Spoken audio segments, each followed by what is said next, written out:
जन्म नियंत्रण, birth control को।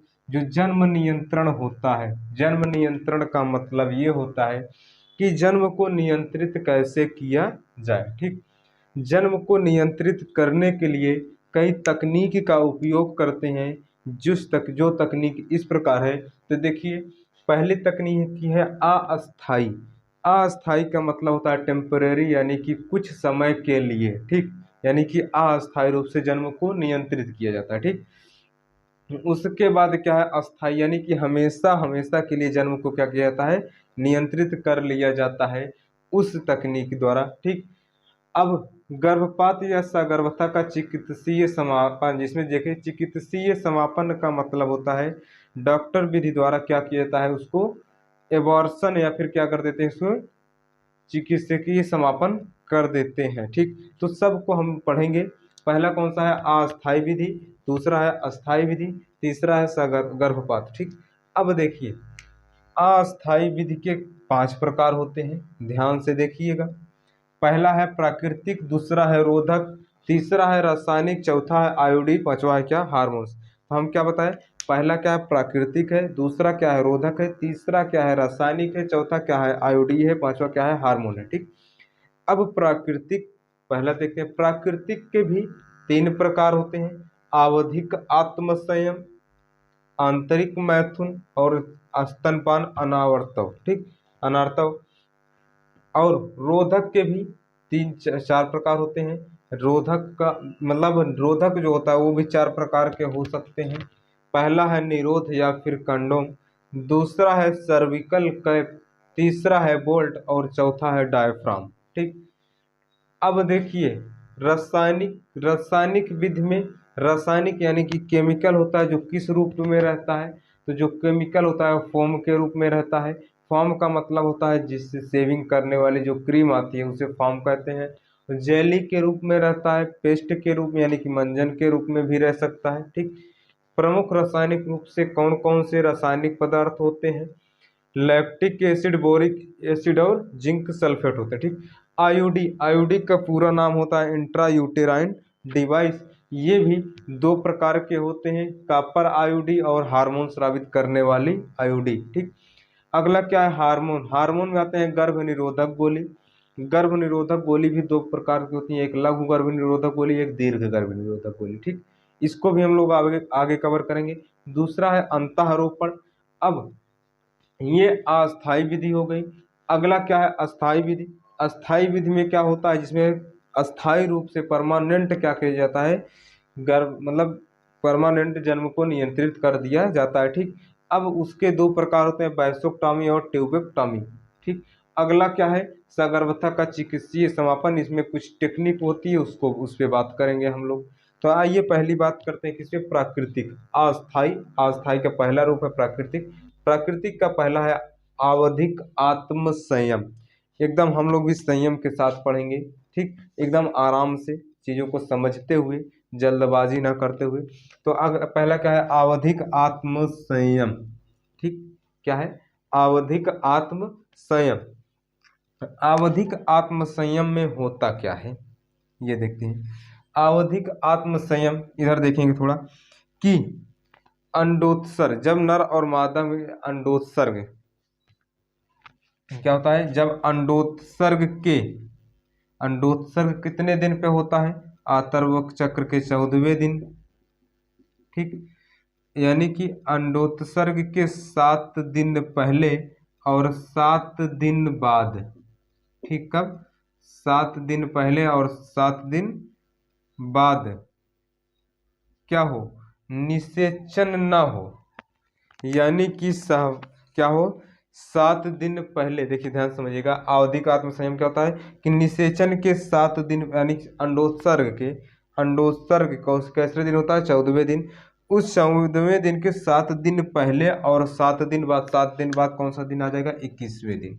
ठीक, यानी कि इस बीच में सहवास क्या हो, सहवास या फिर संभोग ना हो, जिसे यानी कि क्या हो नहीं करते जो वे लोग, वे मेल या फीमेल जो अंडोत्सर्ग के 7 दिन पहले और 7 दिन बाद सहवास या फिर संभोग नहीं करते, उसे आवधिक आत्म संयम कहते हैं। ठीक, ये क्लियर है।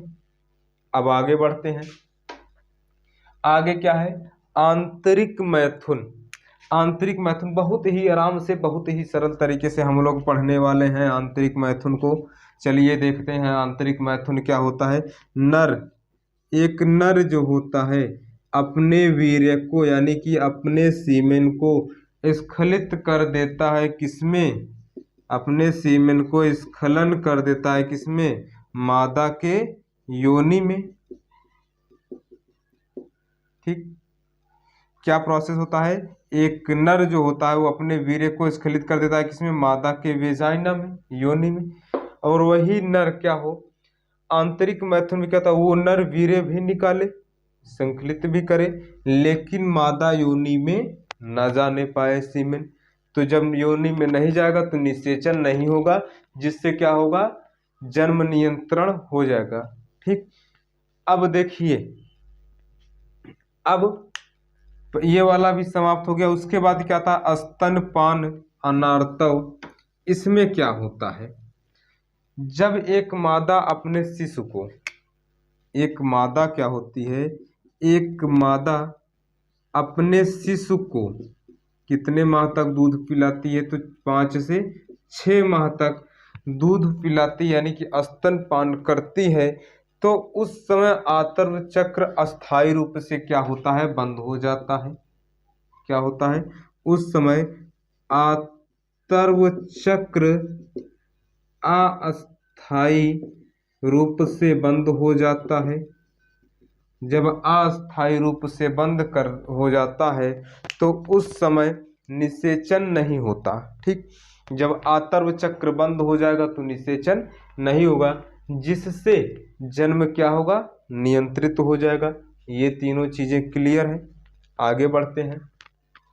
ठीक, आवधिक आत्म, एक बार फटाफट तीनों को फिर से देख लेते हैं। आवधिक आत्म संयम में क्या होता है? निषेचन यानी कि अंडोत्सर्ग के 7 दिन पहले और 7 दिन बाद अपने आप को संभोग या फिर सहवास करने से रोक लें तो निषेचन का चांस कम होता है, यानी कि निषेचन नहीं होता, जिससे जन्म को नियंत्रित किया जा सकता है। ठीक, दूसरा क्या पढ़े? आंतरिक मैथुन। इसमें एक नर क्या करता है? अपने वीर्य को मादा के वेजाइना में संकलित करता है।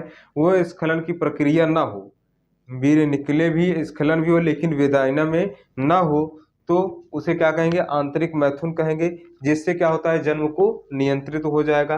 स्तनपान अनार्तव क्या होता है? एक मादा अपने शिशु को जो होती है 5 से 6 महीने तक दूध पिलाती है, जिसमें उस समय 5 से 6 महीने में जो दूध पिलाती है तो उस समय आतर्व चक्र अस्थायी रूप से बंद रहता है।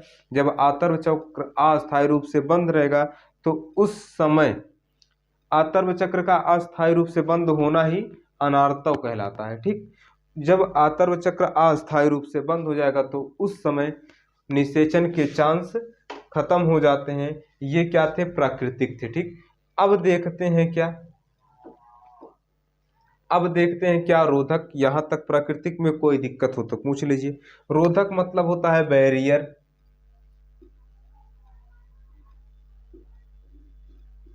बैरियर, बैरियर में पहला क्या है?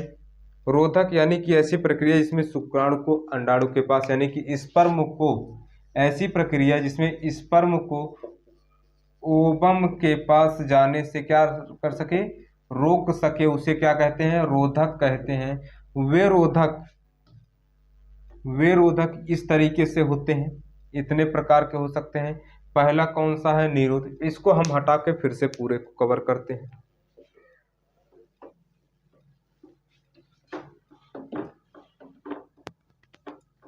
ठीक, देखिए पहला क्या है? रोधक यानी कि बैरियर।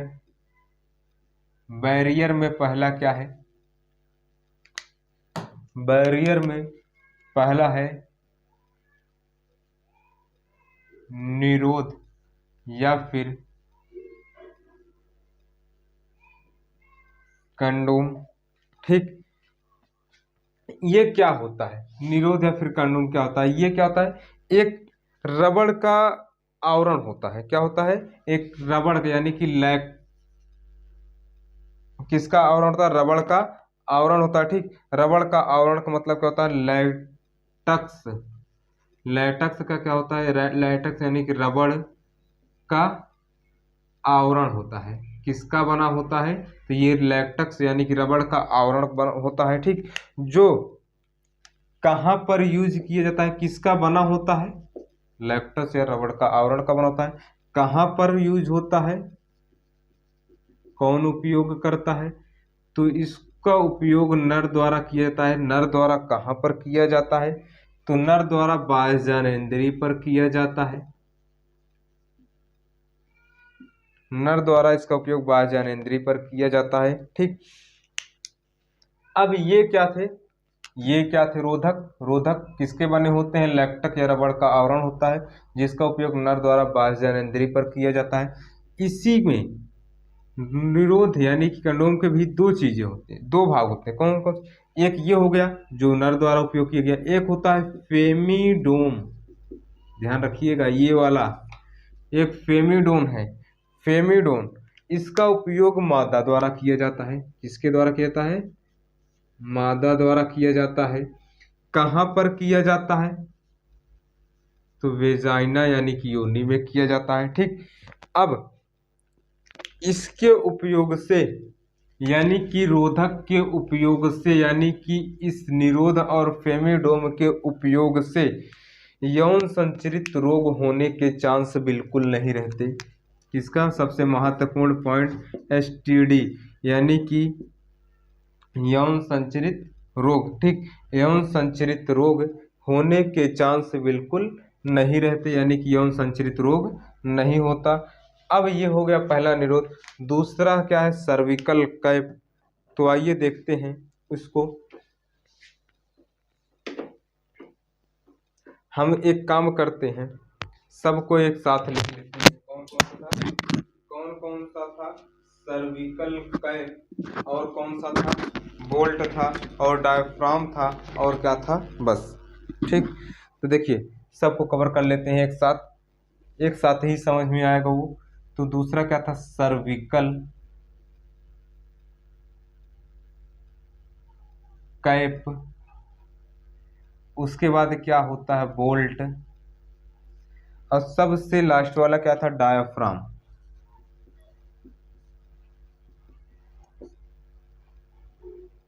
ठीक, अब देखिए इसका उपयोग, देखिए इन सभी का उपयोग मादा द्वारा किया जाएगा। एक कॉमन सी चीज है, इसका उपयोग कौन करेगा? यह मादा द्वारा उपयोग किया जाता है। ठीक, कौन उपयोग करता है? इन तीनों को मादा द्वारा किया जाता है। अब किसका आकार कैसा होता है और स्थान कहाँ पर उपयोग किए जाते हैं? तो सर्विकल कैप, इसका आकार निप्पल के जैसा होता है। निप्पल यानी कि क्या होता है? ऐसे। ठीक, यानी कि एक कैप की तरीके से इसकी संरचना होती है। जो कहाँ पर यूज किया जाता है? तो ये आकार हो गया। इसका यूज जो किया जाता है वो ग्रीवा पर किया जाता है। ग्रीवा क्या होता है? तो ग्रीवा गर्भाशय का एक भाग होता है, हम लोग पढ़ लिए हैं ना। गर्भाशय का एक भाग होता है जिसे क्या कहते हैं? ग्रीवा। गर्भाशय का कौन सा भाग? अंतिम भाग होता है। एक मिनट यहाँ पे देख लेते हैं। ठीक, ये क्या है? पूरा का पूरा यूट्रस है। इसका अंतिम भाग क्या है? ग्रीवा है। ठीक, इस ग्रीवा पर ही क्या किया जाता है? इस कैप को लगा दिया जाता है, जिससे क्या होते हैं? स्पर्म वेजाइना के माध्यम से आगे नहीं जा पाते। ठीक, बोल्ट। बोल्ट का भी उपयोग कौन करता है? मादा द्वारा किया जाता है। इधर लिखते हैं थोड़ा ऊपर, बोल्ट का उपयोग भी मादा द्वारा किया जाता है। इसका आकार कैसा होता है? छोटा गुंबद। छोटा गुंबद जैसी संरचना होती है। कहाँ पर यूज किया जाता है? तो ये योनि पर किया जाता है। इसका आकार छोटा गुंबद यानी कि कुछ इस तरीके से होता है। कहाँ पर यूज किया जाएगा? वेजाइना पर ही यूज कर दिया जाएगा। वेजाइना पे यूज करने से स्पर्म बिल्कुल भी आगे नहीं जा पाते। ठीक, अब अगला क्या है? डायाफ्राम। डायाफ्राम जो होता है एक डायफ्राम जो होता है फेफड़े के नीचे होता है, जो श्वसन को क्या करता है, निःश्वसन यानी कि श्वसन को क्या करता है, कार्बन डाइऑक्साइड को निकालता है, ठीक।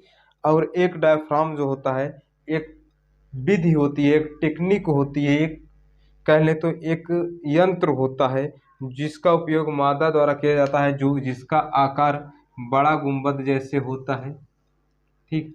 इसका आकार बड़ा गुंबद जैसे होता है।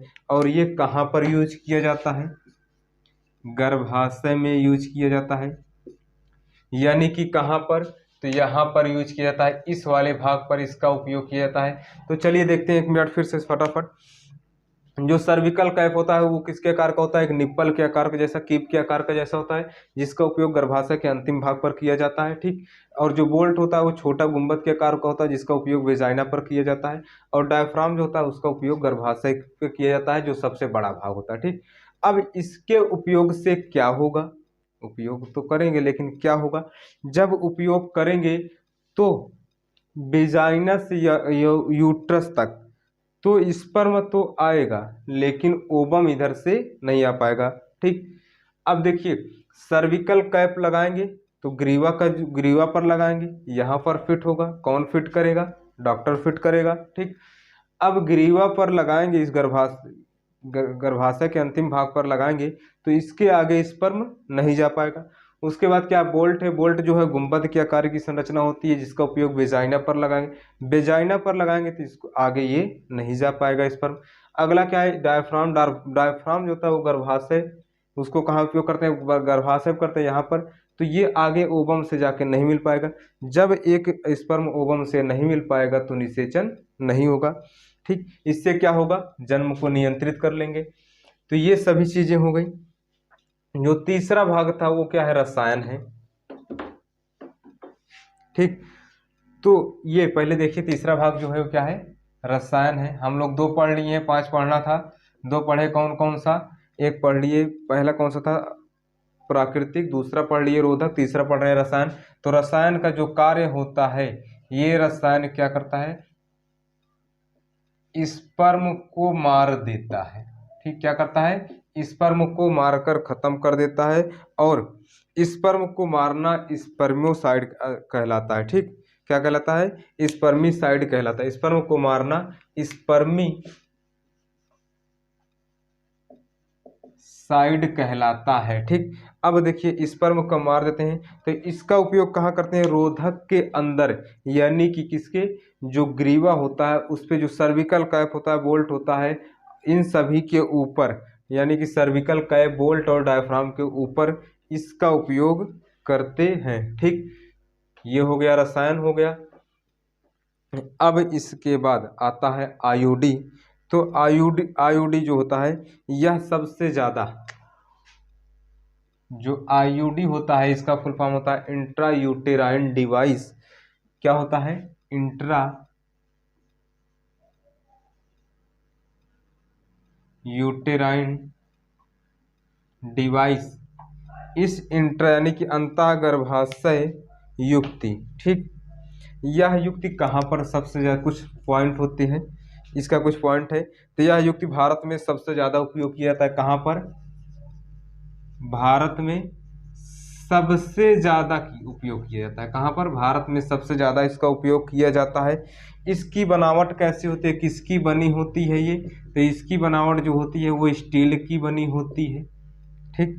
अब आगे ये कहाँ पर फिट किया जाता है, तो ये इसका स्थान कहाँ पर है, ये कहाँ पर फिट किया जाता है, तो ये यूट्रस यानी कि गर्भाशय में फिट किया जाता है। कौन फिट करता है, तो डॉक्टर फिट करते हैं, ठीक।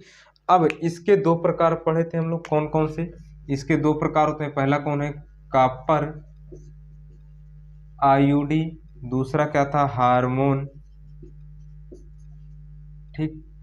अब देखिए कॉपर आईयूडी क्या करेंगे, ये क्या करते हैं, कॉपर आईयूडी, ये जो शुक्राणु की गति होती है, क्या होती है, शुक्राणु में जो गति होती है उसको क्या करते हैं, समाप्त कर देते हैं। शुक्राणु की गति को क्या करेंगे, ये समाप्त कर देंगे। इसके उदाहरण ध्यान देना, बहुत ज़्यादा पूछा जाता है। इसके उदाहरण है CuT यानी कि कॉपर टी और कॉपर 7 इसके उदाहरण होते हैं। ठीक, और हार्मोन्स क्या करता है, दो हार्मोन स्रावित होते हैं, प्रोजेस्टेरॉन और एस्ट्रोजन। कौन कौन से हार्मोन स्रावित होते हैं, प्रोजेस्टेरॉन और एस्ट्रोजन। ठीक, प्रोजेस्टेरॉन इसके उदाहरण जो होते हैं, इसके उदाहरण जो होंगे, प्रोजेस्टेरॉन और एस्ट्रोजन का कार्य पूरा बता दिए थे। ठीक, प्रोजेस्टेरॉन क्या करता है, एस्ट्रोजन क्या कार्य करता है, इसको हम बता दिए थे। ठीक, अब देखिए ये इसके उदाहरण क्या है, प्रोजेस्टासर्ट और क्या है, LNG20। ठीक, इसके क्या है, उदाहरण है। देखिए एक बार फिर से हम आपको बता देते हैं क्या क्या बताएं हम इस समय। इंट्रा आईयूडी या intra uterine device, intra uterine device जो होता है वो भारत में सबसे ज़्यादा उपयोग किया जाता है। किसकी बनी होती है, तो ये स्टील की बनी होती है। कहाँ पर उपयोग करते हैं इसका, तो यूट्रस में इसका उपयोग करते हैं। इस किसकी बनी, इसके दो भाग होते हैं, एक कॉपर आयोडी होता है जो क्या करता है, कॉपर आयोडी शुक्राणु की गति को क्या करता है, समाप्त कर देता है। इसके उदाहरण क्या होते हैं, CuT, कॉपर टी और कॉपर 7 होते हैं। एक होता है हार्मोन, जो हार्मोन क्या होता है, दो प्रकार के हार्मोन स्रावित होते हैं, प्रोजेस्टेरॉन और एस्ट्रोजन। इसको नियंत्रित कर लेता है। जब इसको नियंत्रित करेगा, और उदाहरण क्या होंगे, प्रोजेस्टासर्ट और LNG20। अब देखिए ये तो पढ़ ले, लेकिन इंट्रा यूटेराइन डिवाइस का क्या कार्य होगा, तो इसमें जो कॉपर आयोडी होंगे शुक्राणु की गति को समाप्त कर देंगे, तो शुक्राणु आगे नहीं जा पाएगा, जिससे क्या होगा, निषेचन नहीं होगा। ठीक, प्रोजेस्टेरॉन और एस्ट्रोजन क्या क्या होंगे, प्रोजेस्टासर्ट जो LNG20 होता है, दोनों क्या करेंगे, इनके स्राव को कम कर देंगे, जिससे ग्राफियन पुटिका नहीं बनेगी। और ग्राफियन पुटिका नहीं बनेगी, ग्राफियन पुटिका को विकास नहीं होगा, तो क्या होगा इसका, जब ग्राफियन पुटिका का निर्माण नहीं होगा तो आगे का प्रोसेस नहीं होगा, तो निषेचन नहीं होगा। ठीक, हम प्रोजेस्टेरॉन और एस्ट्रोजन का निर्माण पूरी तरीके से बता दिए हैं। अब अगला पढ़ते हैं हार्मोन, इसको लिख लीजिए।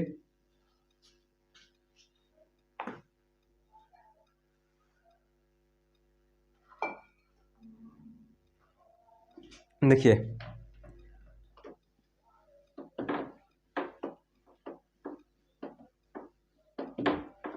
ये विधि हो गई चौथी। अब पांचवी और लास्ट विधि, अस्थाई की पांचवी विधि है, लास्ट विधि है हार्मोन।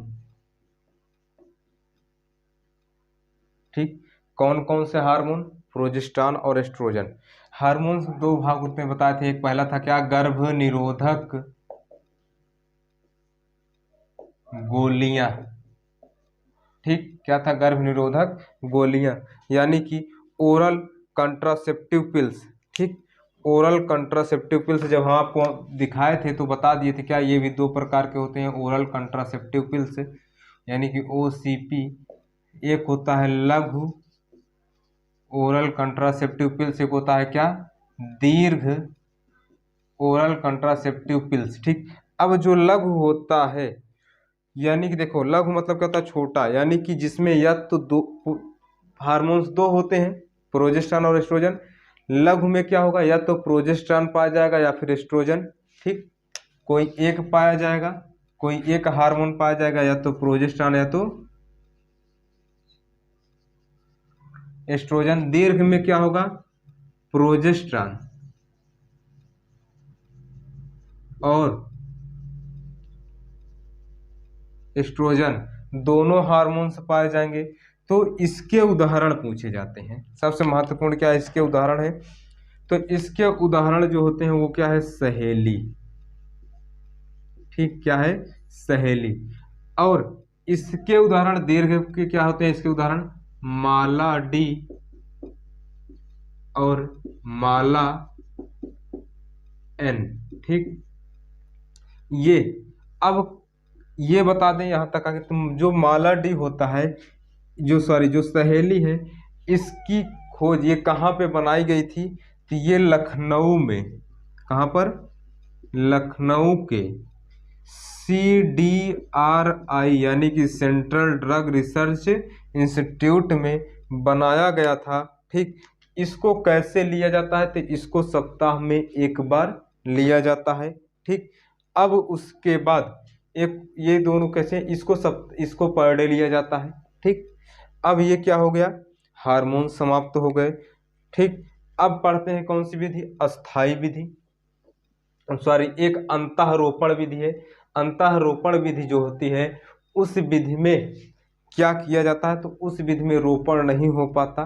ठीक, यानी कि अंतःरोपण नहीं हो पाता। अब देखिए अंतःरोपण की बात हम लोग एकदम लास्ट में करेंगे, उसको थोड़ा जगह छोड़ेंगे, अंतःरोपण पर कुछ चर्चा करके तब उसकी बात करेंगे। ठीक, तो थोड़ा प्लेस छोड़िएगा अंतःरोपण वाला अस्थाई में। तो अब आ जाते हैं अस्थाई विधि में, किसमें, अस्थाई विधि में। ठीक, अस्थाई विधि यानी परमानेंट, इसकी दो टेक्निक होती है, एक वैसेक्टॉमी, दूसरा होता है ट्यूबेक्टॉमी। देखिए जो वैसेक्टॉमी होता है ये नर में होता है, इसे हम लोग क्या कहते हैं, इन दोनों को क्या कहते हैं, नसबंदी भी कहते हैं। वैसेक्टॉमी को नर नसबंदी कहते हैं और ट्यूबेक्टॉमी को मादा नसबंदी कहते हैं। तो ये जो नर नसबंदी होता है वैसेक्टॉमी, इसमें क्या होता है, इसमें जो शुक्र नलिका होती है, क्या होती है, शुक्र नलिका होती है, यानी कि वासा डिफरेंस, जो वासा डिफरेंस होता है उसको काट कर क्या किया जाता है, बांध दिया जाता है। जैसे देखिए हम एक फिगर बना रहे हैं, इसके पहले भी इसको हम पढ़ लिए हैं मादा जनन में। ठीक, मानव जनन में इसको पढ़ लिए हैं, क्या पढ़े हैं, इस फिगर को पढ़े हैं, नीचे पूरा दिखाई नहीं देगा लेकिन काम यहाँ से है। ठीक, देखिए इसमें यहाँ पे क्या लगा दिए थे, वृषण लगा था, जहाँ से ध्यान दीजिएगा क्या बना थे उस समय जहाँ से स्पर्म निकल रहा था। ठीक, अब स्पर्म निकल कहाँ आ रहा था, इधर आ रहा था, इधर एक हार्मोन्स लगा था। ठीक, वो सॉरी इधर क्या लगा था, एक ग्रंथि लगी थी। ठीक, कौन कौन सी, बल्बोयूथ्रल का ऊपर, और कौन सी एक थी उसका नाम आप बताइए। ठीक, तो 3 ग्रंथियां लगी थी इस तरीके से। अब क्या करेंगे, ये क्या थी, शुक्र नलिका थी, वृषण से लगी थी। इस शुक्र नलिका को क्या करते हैं, काट देते हैं, काट कर क्या करते हैं, बांध देंगे। जब शुक्र नलिका को काट देंगे तो वृषण में क्या निकल रहा था, वृषण से शुक्राणु निकल रहे थे, शुक्राणु निकल रहे थे, और इधर से क्या निकल रहे थे, वीर्य निकल रहे थे। ग्रंथ से क्या निकल रहा था, वीर्य निकल रहा था इधर। अब शुक्राणु नहीं निकलेगा, मानव में वृषण से शुक्राणु क्या होगा, नहीं निकलेगा, लेकिन वीर्य निकलेगा। ठीक, अब इतना समझ में आ गया।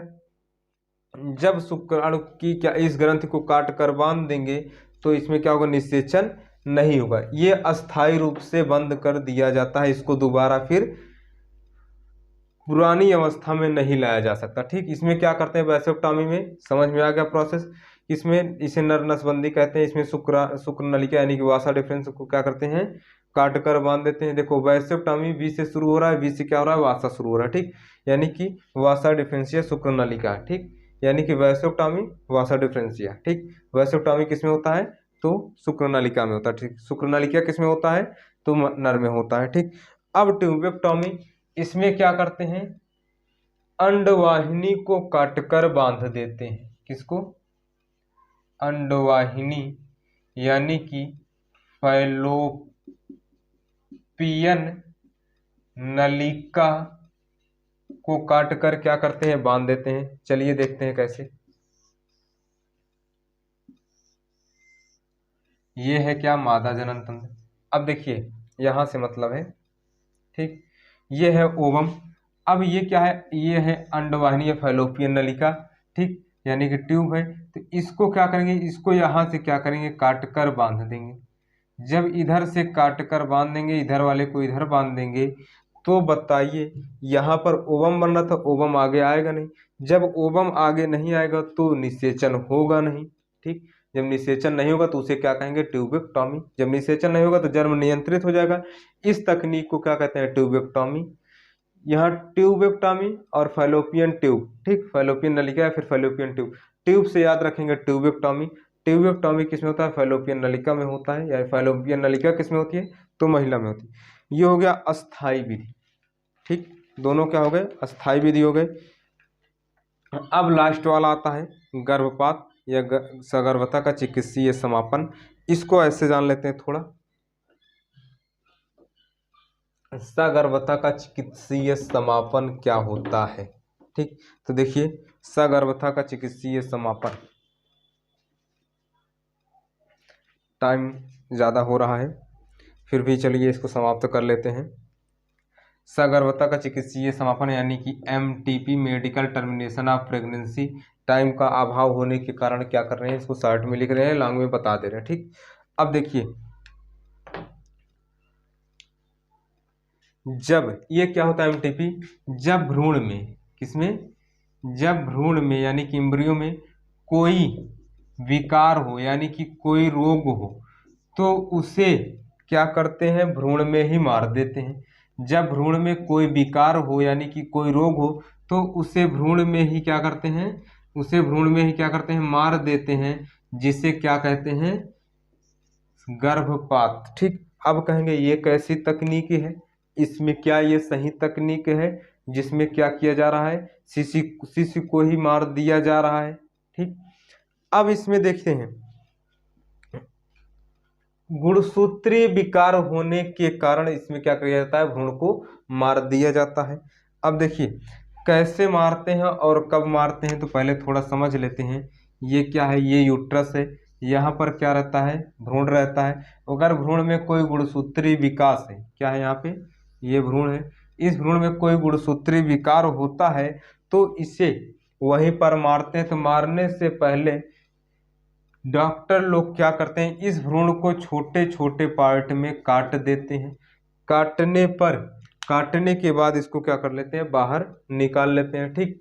तो अब आगे इसको देखते हैं कब करते हैं, गर्भपात जो कब करते हैं, गर्भपात, गर्भावस्था कितने महीने का रहता है, तो 9 महीने का रहता है, उसमें से गर्भपात कब करते हैं, तो गर्भपात जो होता है वो पहली तिमाही में करते हैं। कब करते हैं, पहली तिमाही में करते हैं। क्यों पहली तिमाही में करते हैं, पहली तिमाही में करने का कारण क्या है कि पूरी तरीके से अंग विकसित नहीं हुए रहते, ठीक। अब फर्स्ट ट्राइमेस्टर में करते हैं। अब मीफप्रिस्टोन एक नाम सुना होगा, क्या, मीफप्रिस्टोन, मीफप्रिस्टोन ये क्या करता है, ये मीफप्रिस्टोन देंगे तो प्रोजेस्टेरॉन हार्मोन का स्तर कम कर देगा। क्या करेगा ये, कैसे मारते हैं उसको देख रहे हैं, जो प्रोजेस्टेरॉन होगा उसके स्तर को क्या कर देगा, ये कम कर देगा। कौन, एक मीफप्रिस्टोन नाम की दवा आती है जिसको गर्भपात कराना होता है, वो क्या करता है, मीफप्रिस्टोन की दवा आती है जो क्या काम करती है, प्रोजेस्टेरॉन स्तर को क्या करती है, कम कर देती है। और एक जानकारी और है जो लास्ट है, विश्व में हर वर्ष, कब, पूरे विश्व में हर वर्ष लगभग 4.5 यानी 4.5 से 5 करोड़ MTP होती है, ठीक। MTP कब कराना चाहिए, कब नहीं कराना चाहिए, गुणसूत्रीय विकार कैसे पता चलता है, पहले ये पता कर ले, ठीक। गुणसूत्रीय विकार यानी कि जब शिशु किसमें हो, गर्भ में हो, तो गुणसूत्रीय विकार कैसे पता चलेगा कि उसमें क्या कमी है क्या नहीं कमी है। तो एमियोनेसिस, क्या,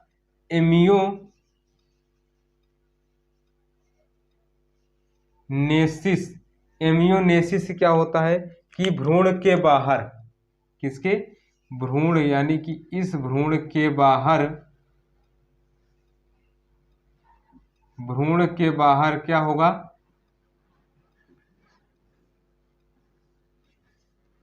ये भ्रूण है, इस भ्रूण के बाहर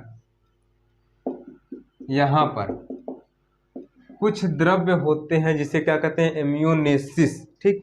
एमियोनेसिस से निकालेंगे तो उसमें पता चल जाएगा कि क्या गुणसूत्रीय विकार होते हैं, वो एक मेडिकल टर्म होता है, ठीक। अब देखिए इससे लोग इसका गलत फायदा उठाते हैं, ये सोनोग्राफी में पता कर लेते हैं क्या, कि गर्भ में पल रहा शिशु नर है अथवा मादा, तो जिसको भारत में पूरी तरीके से क्या कर दिया गया है, बैन कर दिया गया है। ठीक, यहाँ तक पूरा क्या था, जन्म नियंत्रण था। हम लोग जन्म नियंत्रण पढ़ लिए। अब आगे क्या पढ़ना है, यौन संचरित रोग